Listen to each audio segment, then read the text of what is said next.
নমস্কার বন্ধুরা, আশা করছি আপনারা সকলেই ভালো আছেন আর আমিও খুব ভালো আছি।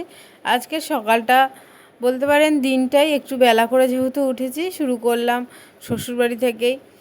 আর ও যেহেতু দেরি করে ঘুম থেকে উঠে, তাই এখন আমাকে একটু দেরি করেই ঘুম থেকে উঠতে হয়। ও কিন্তু ঘুম থেকে উঠে ওর বাবার সাথে খেলা শুরু করে দিয়েছে। আর কয়েকদিন পর ও কোয়ার্টারে চলে যাবে, তাই সবারই মনটা খারাপ। আর ঘুম থেকে উঠে দেখি কয়েকদিন আগেই যেহেতু আমাদের প্রোগ্রাম গেছে মুখে ভাতের, তো সেখানে একজন এটা গিফট দিয়েছে, বাচ্চাদের কিটের পুরো সেট দেখছিলাম যে, তাই যে এই ঝুড়িটার মধ্যে ঠিক কী কী আছে। তো অনেক কিছুই ছিল, সাবান, shampoo, wise, powder, cream, diaper rash cream, সব কিছুই ছিল এর মধ্যে। তো সেটাই দেখে বেশ ভালো লাগলো যে ও একটু বড় হলেও আর ডেটটাও অনেকটা ছিল। এখন যেহেতু ডাক্তার যা বলেছে সেগুলোই মাখানো হচ্ছে, সেই জন্য এগুলো এখন কিছুই মাখানো হবে না, কয়েকদিন পর দিয়ে মাখানো হবে।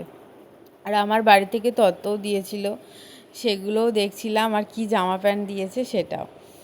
তো সেগুলো দেখার পর চলে এসেছি রান্নাঘরে। এখানে শাশুড়ি মা সকালে টিফিনে ছোলার ডাল করেছিল আর লুচি হয়েছিল। আর দুপুরে যেহেতু একটু ফ্রায়েড রাইস করা হবে, সেই জন্য গাজর ক্যাপসিকাম কাটা হয়েছিল, সেগুলোও ভেজে রেখেছিল। আর মামুনি যেহেতু সকালবেলা আগে থেকেই আলুর দম করে রেখে দিয়েছে, আর আমিও বলেছিলাম যে আজকে একটু আমি পনিরের তরকারিটা করব, সেই জন্য পনিরটা ভেজে রেখে দিয়েছিল, আলুটা কেটে রেখে দিয়েছি যাতে তাড়াতাড়ি রান্নাটা হয়।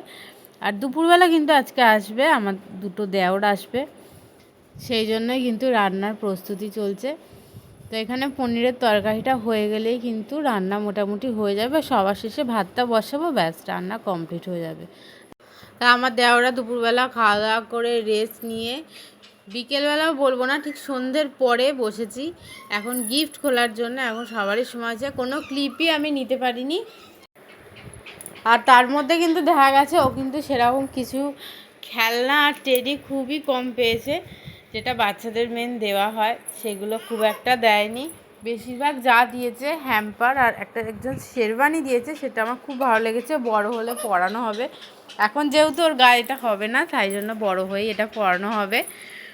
আর সাথে পেয়েছিলাম, আর ছিল কিন্তু একটা মিক্সার গ্রাইন্ডার, একটা সেন্সার বল পেয়েছিলাম, যেটা আমার ওই যে দেওরের হাতে আছে, ছোটো মতো সেন্সার বল। আর ছোট মিক্সার গ্রাইন্ডার, ছোট রাইস কুকার, যেটা বাচ্চাদের জন্য কাজে লাগবে। তারপর কোথাও ঘুরতে গেলেও মানে ট্রাভেলের জন্য ওটা খুবই ভালো, এগুলো পেয়েছিলাম। আর বেশিরভাগ পেয়েছিলাম ছোট বাচ্চাদের যে গিফট হ্যাম্পার পাওয়া যায়, ওই যে দেখছেন লিটিল হাবের একটা আছে, ঠিক ওরম ধরনের জনসনের অনেক কিছুই পেয়েছি। আর আমার বাপের বাড়ি ওখান দিয়ে দিয়েছিল, উপরে একজন থাকে ফ্ল্যাটে, তাদের নিমন্ত্রণ, তারাই পিয়ানোটা দিয়েছিল, এটা খুবই সুন্দর লেগেছিল। তো ভিডিও ভালো লাগলে অবশ্যই লাইক, কমেন্ট, শেয়ার, সাবস্ক্রাইব করে দেবেন। আজকের মতন আসছি, টাটা।